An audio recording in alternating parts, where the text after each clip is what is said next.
Usapang boxing mga kamaching, sa video na ito pag-uusapan natin ang paparating na laban ni former two-time Unified World Heavyweight Champion Anthony Joshua kontra sa current IBF World Heavyweight Champion na si Daniel Dubois.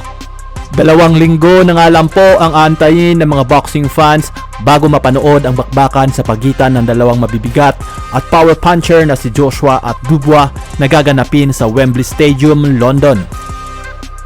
Dahil sa darating na September 21 nga po sa isang heavyweight championship fight na ipapalabas sa DAZN PPV ay didepensahan ni IBF heavyweight champion Daniel Dubois ang kanyang titulo sa unang pagkakataon laban sa former two-time unified heavyweight champion na si Anthony Joshua.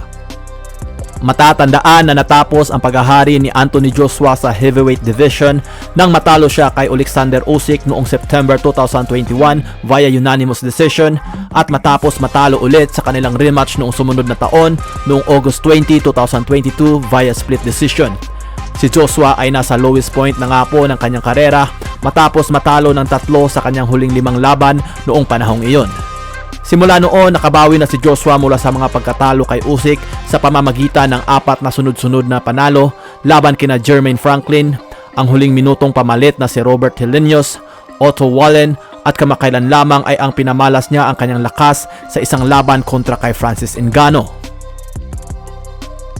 Samantala, si Dubois ay nagkaroon pa lamang ng isang laban para sa isang major world championship fight at ito ay nangyari noong Agosto ng nakaraang taon nang siya ay mabigo at talunin ni Alexander Usyk.